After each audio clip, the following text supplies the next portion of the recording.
আর doctor Morris বুকাইলির কথা আমার মনে পড়ে। আপনারা অনেকেই জানেন যে ডক্টর মরিস বুকাইলি ছিলেন খুবই বিখ্যাত সার্জন এবং বিজ্ঞানী, যাকে মেডিসিনের উপরে ফ্রেঞ্চ একাডেমি অ্যাওয়ার্ড দেওয়া হয়েছিল। আর ডক্টর মরিস বুকাইলিকে দায়িত্ব দেওয়া হয়েছিল মান্নেপ্তার মমির উপর গবেষণা করতে, অর্থাৎ ফেরাউনের দেহের মমির উপর। এই কথাটা মুসা আলাইহিস সালামের সময় হয়েছিল, যেটা উল্লেখ আছে বাইবেলে।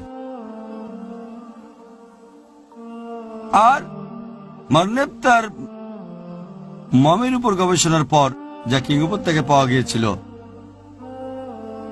তিনি খ্রিস্টান হিসেবে বাইবেলের বর্ণনা জানতেন, যা বলা হয়েছে মুসা আলাইহিস সালাম সম্পর্কে।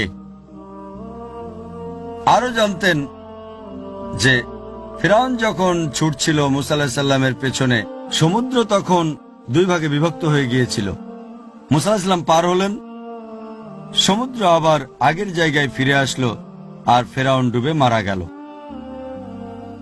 কিন্তু তিনি সৌদি আরবে যখন গেলেন, সেখানে তাকে একজন মুসলিম বলল যে কোরআন ইতিমধ্যে কথা বলেছে সূরা ইউনূস অধ্যায় নম্বর 10 আয়াত নম্বর 92, যে আল্লাহ বলেছেন, আমি ফিরআউনের দেহকে সংরক্ষণ করব পরবর্তী প্রজন্মের জন্য নিদর্শন স্বরূপ। ডক্টর মরিস বুকাইলি তিনি চমকে গেলেন যে কিভাবে এই বই, পবিত্র কোরআন 1400 বছর আগে কথা বলে যে সর্বশক্তিমান আল্লাহ ফিরআউনের দেহকে সংরক্ষণ করবেন পরবর্তী মানুষের জন্য নিদর্শন স্বরূপ, মানবজাতির জন্য নিদর্শন স্বরূপ, যে কথা বাইবেলেও বলা হয় নাই। আর এটাই তাকে কোরআনের অনুবাদ পড়তে প্ররোচিত করেছিল। যখন কোরআনের অনুবাদ পড়লেন, তিনি খুবই অনুপ্রাণিত হয়েছিলেন আর কোরআনের ভাষা বুঝতে চাইলেন। তাই 50 বছর বয়সে তিনি আরবি ভাষা শিখেছিলেন কোরআন ভালোভাবে বোঝার জন্য। চিন্তা করেন, একজন অমুসলিম, একজন খ্রিস্টান ভালোভাবে কোরআন বোঝার জন্য ভাষা হিসেবে আরবি শিখেছিলেন।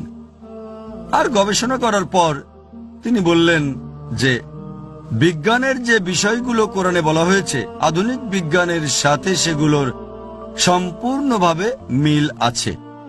আর দুঃখজনকভাবে বাইবেলে অনেক বিষয় রয়েছে যেগুলো আধুনিক বিজ্ঞানের সাথে মেলে না। আরো গবেষণা করার পর একটা বই লিখলেন, বাইবেল, কোরআন এবং আধুনিক বিজ্ঞান, যা খুবই বিখ্যাত বই। আমি বলতে যাচ্ছি তা হচ্ছে, চিন্তা করেন 50 বছরের একজন অমুসলিম খ্রিস্টান হয়েও ভালোভাবে কোরআন বুঝেছেন, ভাষা হিসেবে আরবি শিখেছেন। আর আমরা মুসলিমরা বড় অজুহাত দাঁড় করাই যে ভাষা হিসেবে আরবি জানি না। আমি বলছি না যে প্রত্যেক মুসলিমকেই ডক্টর মরিস বুকাইলির মতো হতে হবে, যে ডক্টর মরিস বুকাইলি 50 বছর বয়সে আরবিকে ভাষা হিসেবে শিখেছেন। তবে একজন মুসলিম যদি ভাষা হিসেবে আরবি নাও জানে, তাহলে তার কোনো অজুহাত দেখাতে পারবে না, কারণ সে কোরআনের অনুবাদগুলো পড়তে পারে।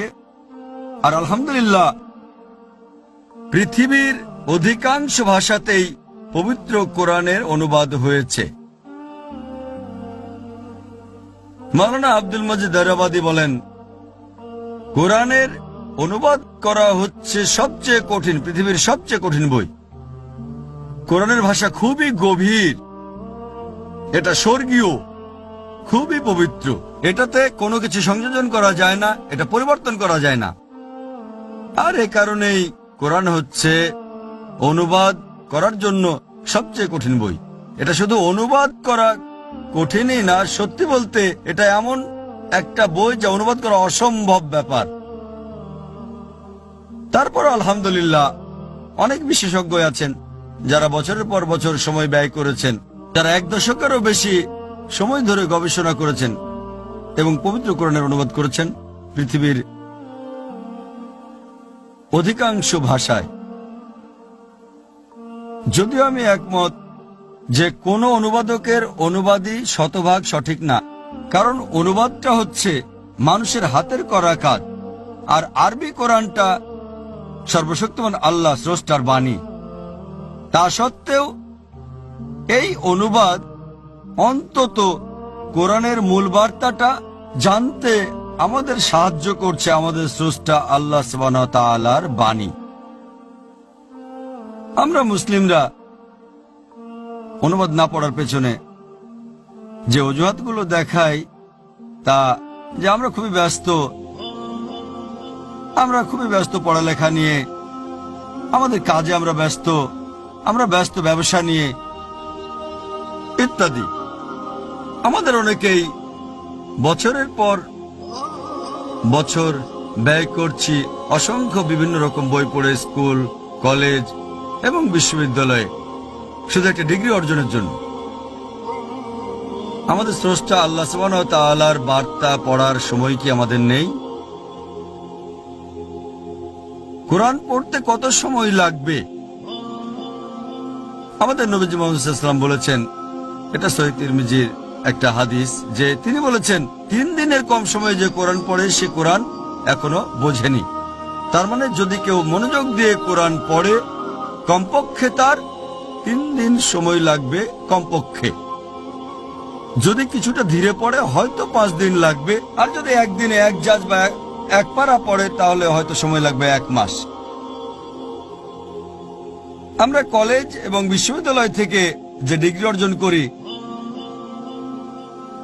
তা আমাদের পৃথিবীতে সাহায্য করতেও পারে, নাও পারে। আমার জানা মতে হাজার হাজার পোস্ট গ্রাজুয়েটও আছেন যাদের চাকরি নেই।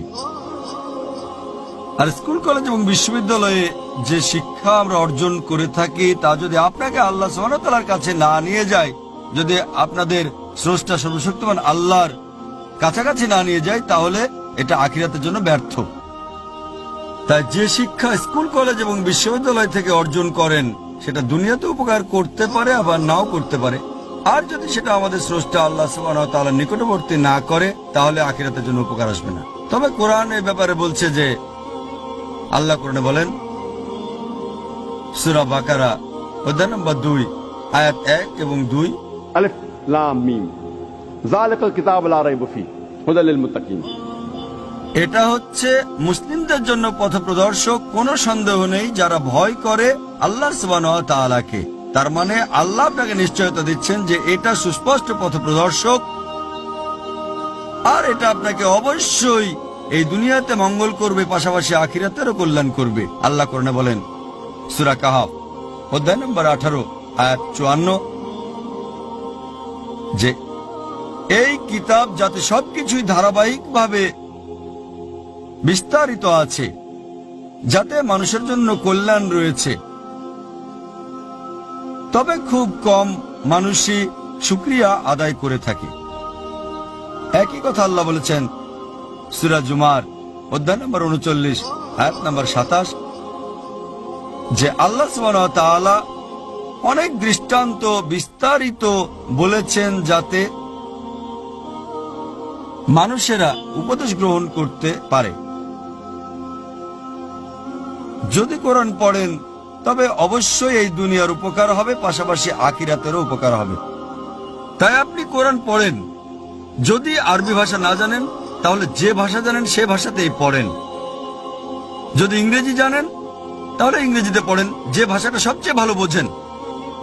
যদি উর্দু ভালো বোঝেন উর্দুতেই পড়েন। যদি হিন্দি বোঝেন হিন্দিতে পড়েন। যদি ফ্রেঞ্চ বোঝেন ফ্রেঞ্চ ভাষায় পড়েন। যদি জার্মান বোঝেন তাহলে সে ভাষাতে পড়েন, যে ভাষাটা আপনি সবচেয়ে ভালো বোঝেন। আর হোক সেটা ইংরেজি অনুবাদ, উর্দু অনুবাদ, হিন্দি অনুবাদ, ফ্রেঞ্চ অনুবাদ বা জার্মান অনুবাদ, অন্তত পবিত্র কোরআনের অনুবাদ পড়েন, যাতে করে আপনার স্রষ্টার কথা বুঝতে পারেন।